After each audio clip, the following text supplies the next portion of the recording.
Hello again. It's a bit rainy. I'm making this video from Cherkassy, where I went after Zhytomyr. The reason for that is a bit complex to explain, but I needed some time away from there from my friend with some issues with work. In any case, I wanted to tell a bit about a bike path that I saw here, the only one. Although I did not walk so much in the city, it's also because of what happened in Zhytomyr. There was a small accident there, problem with my heel, like a pinched nerve and tendon attachment. It took a long time. I'm finally almost okay again, and that limits a bit what I can do each day in walking. So not 25 kilometers or so, but 10 at most. And so I did not see everything that I wanted to here.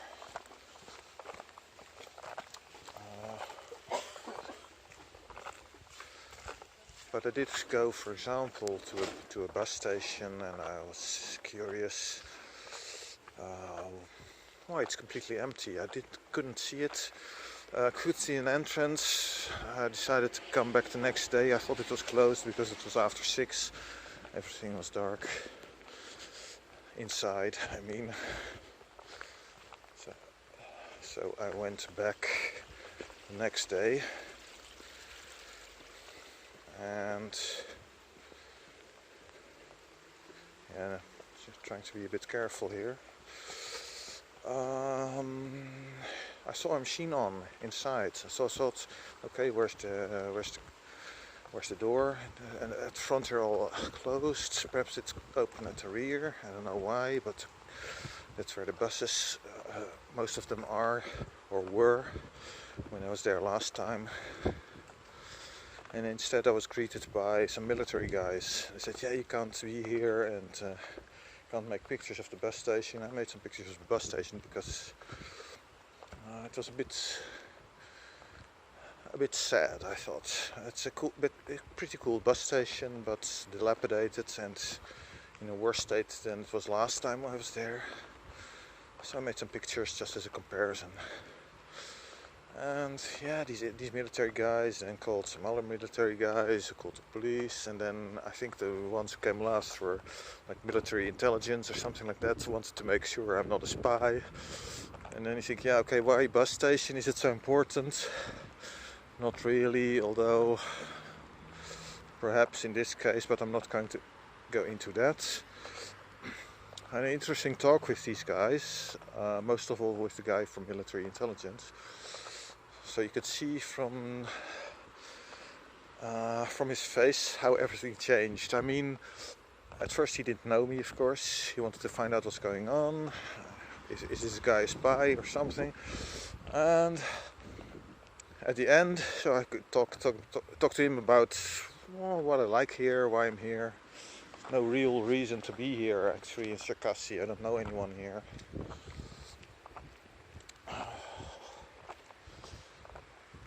But I just wanted to relax here, and it has a nice beach, nice nature area, and in that region there's also a bike path. So I want to show that. So about this interrogation. What was interrogation? I wanted to just check everything out. It was a sort of interrogation. It was interesting that I saw in his demeanor the change, but also the understanding of what I like and why I like it here. And a few other things. I mean, some issues about life. I talked to him about that, with him about it, and I could see that he understood. And that's not so common for men. I mean, when I travel, I like to talk to women mostly, because women are much more interesting than men to talk to.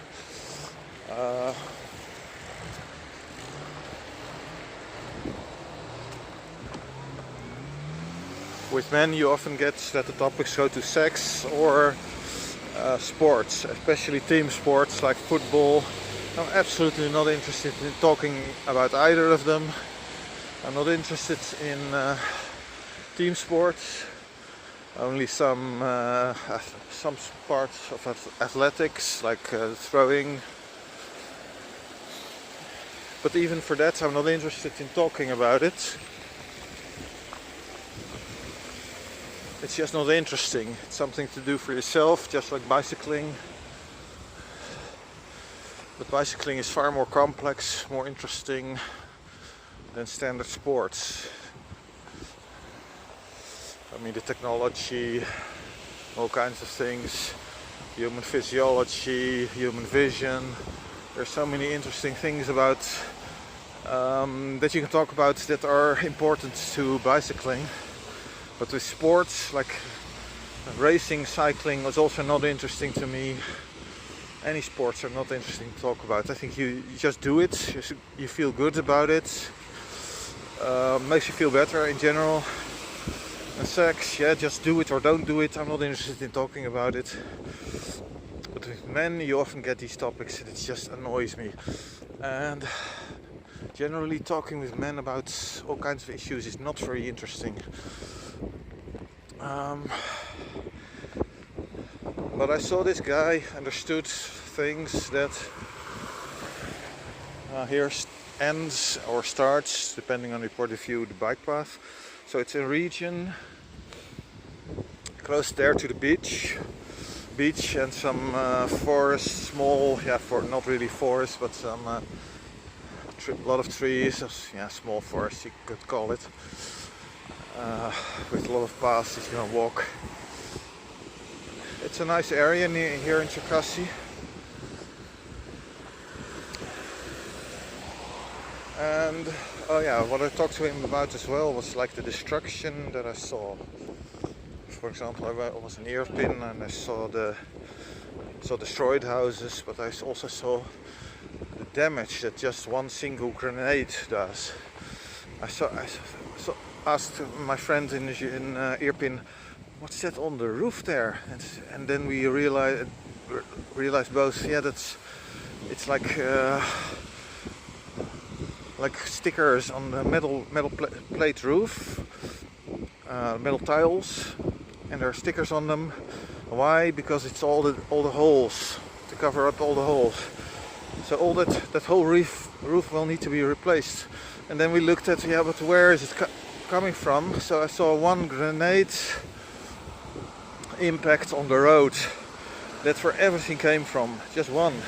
And the whole roof of the house needs to be replaced. The doors of the fence are damaged, holes everywhere. The walls are damaged, other houses damaged. And I look at it from the point of view of renovation, fixing, because of that's what I've been doing with my own house before I sold it. And from that point of view I know how much, cyclist, another one. I know how much work it is to fix it all. And of course you can have everything done, then it's not so much time intensive, but it costs a lot of money. So there's always this choice of doing it yourself or fixing or replacing. Replacing is always easier, faster, but more expensive. In case of the roof, that will have to be replaced, but I'll try to show some pictures. I'm filming this with my old camera because I have the pictures on a new camera. And I told him, this military guy, how different it is to see damage in reality versus on pictures. On pictures you say, damaged buildings, that's bad. But when you walk even next to one damaged or destroyed building, then you realize, Jesus Christ, what a complete nuttery is going on with this war. And there you see the water. That's, I think, a private beach, or rather a beach for the people who make the We have places there where you can sit and where you can drink. Not sure, we'll check. You have lots of paths. We can walk towards the beach as well. I think you can get here without needing to buy anything. So anyway, this bike path is about 2.4 kilometers. Goes, yeah, from around in a circle, semicircle. And that's the only path I saw, but as I said, I could not walk too much. 10 kilometers a day was about the maximum.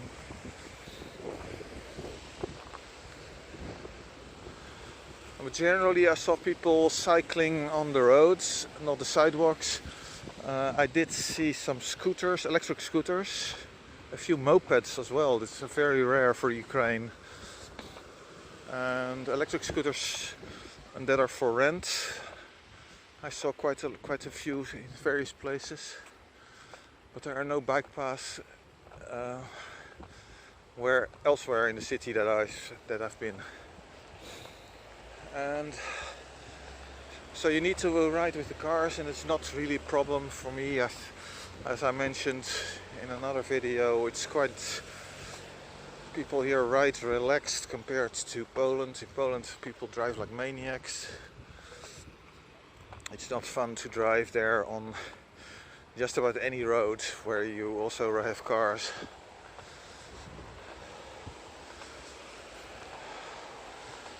And now then I come to what I'm going to do next. So I want to take a bit of a break, and I've done that here at Cherkassy, and tomorrow I will go to one of three places, either Dnipro or Dnieper,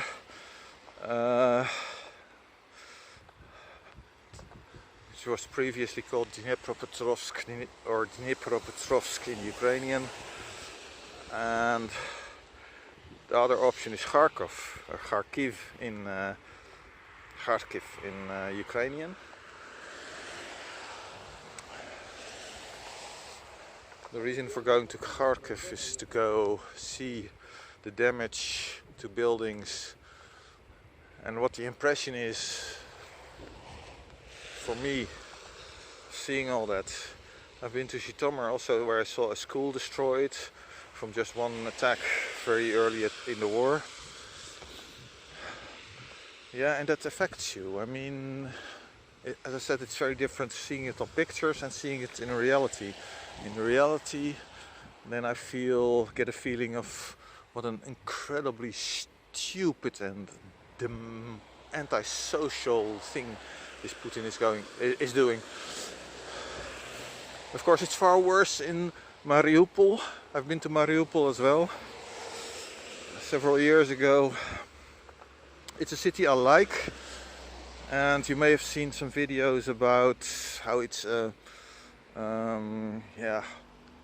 beautiful city, and I liked it, but most people who live there do not or did not like it.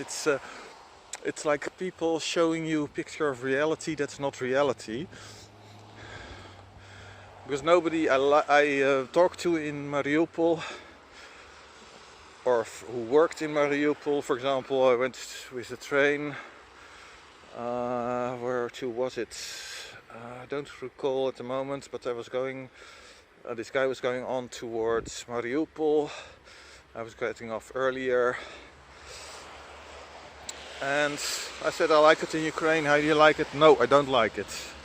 And there were some women whom I met in Berdyansk. They were on a sort of trip with a bus. They asked to take my picture, and of course they heard from how I talked that I'm not Russian or Ukrainian. And they invited me to come to Mariupol, because I said I'm going there a few days later, and it turned out they were from Mariupol. And it was the birthday, I didn't know that before that, of one of these women. So I thought, okay, I'll take something with me for them. and there were also only women there. I don't know why, because perhaps they like to celebrate it without men or something. It was interesting, but also a bit depressing. Let's see, where you have the Soviet-style flats. I like the Soviet-style flats actually more than the newer styles. It seemed to be a bit ugly, but okay. Back to this party in Mariupol, so I took something with me for them. And what disappointed me was that they were more interested in getting some alcohol. So why? What's the point? I don't understand this at all, because of course it's not about just not liking it. I don't like the taste of alcohol, but I mean, what does it do for you? I mean, it gets you into a state where you might feel better about life. Isn't that fooling yourself? And in any case, I talked with them, and so these two women and a few of their friends, about life in Mariupol, and she said, or I think most of them, or perhaps even all of them, that life there was sad, like grustny.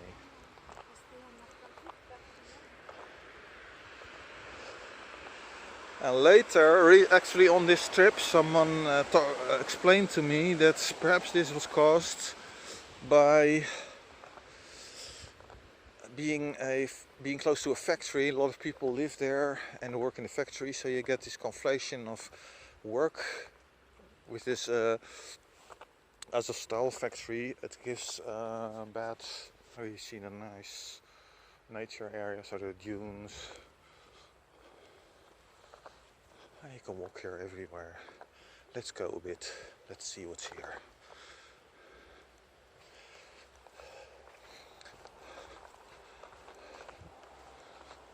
Perhaps I can get directly to the beach.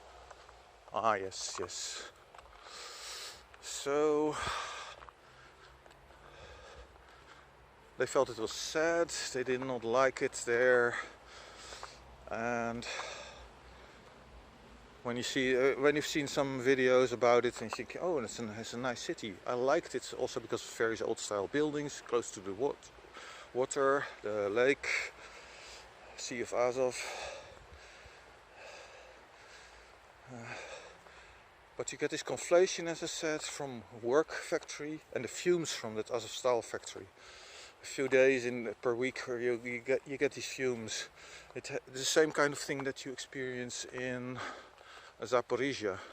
A lot of people also don't like it there because of this fact.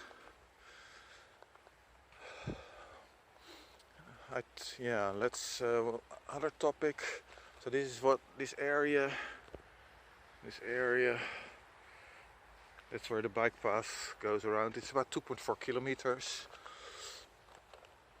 So that's it. But I guess as a start, it's okay. Let's talk about something else. Oh yeah, I was also considering going to Dnieper. Yeah, it's difficult to keep up with all the changes and also the dislike of your Russian, because I never learned any Ukrainian.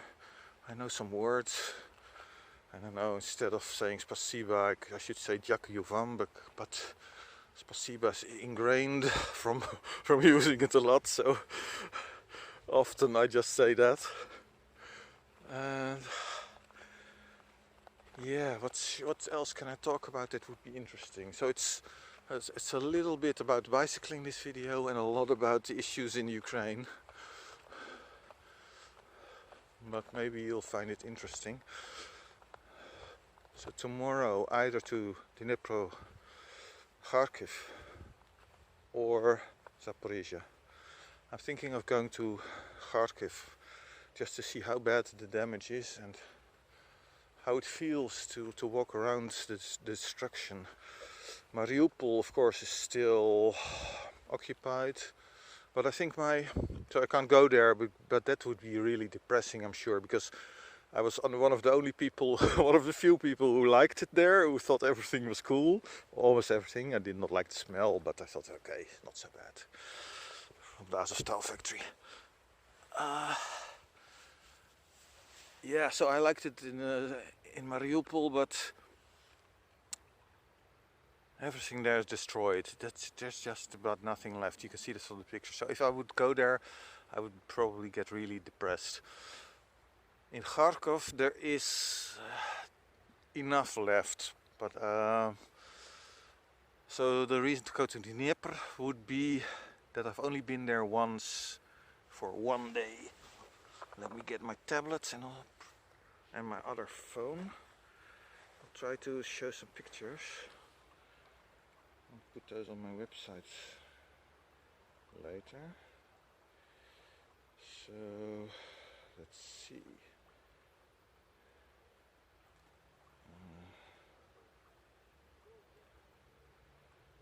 I'll go to the start. Let's see.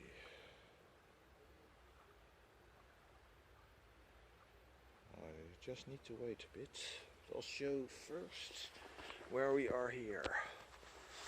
I'll take my tablet, that's a bit better.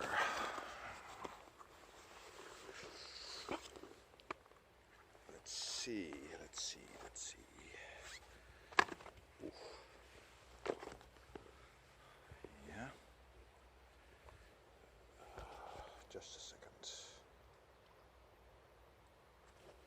Right. Osmand. So I use Osmand for navigation. And we are now here, Cherkassy. And this area here is where I'm now at the beach. And this is where you have a bike path around this yellow road all the way up to here. That's why from there I walked last time. I think it will go a bit further, but not here. Yeah, it goes bits like this, but not further. So it's I guess a bit more than 2.5 kilometers, 2.4, 2.5. It's about let's see, 3 kilometers, but that's of course not much. But for relaxation, it's quite a nice start to have it in this area. Okay, now check some pictures. I'll show some pictures. Yeah, I'll just do it like this. So this is, for example, the destroyed cars that have been made into sort of exhibits in Irpin. And here you see some damage to the top floor. And here's the damage to another apartment building. Let's see. Yeah. You get these messages on your phone as well. For example here, like air raid alert. The government of Ukraine issued an alert. Mr. Kiev at 038. Take shelter immediately. Alright. Let's see what other. Or here. These buildings are completely destroyed. This is something else. Let me check where I have something more interesting. Like the damage from that on that roof. I'd like to show that.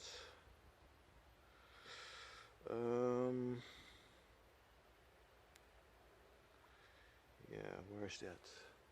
Yeah, people. Right.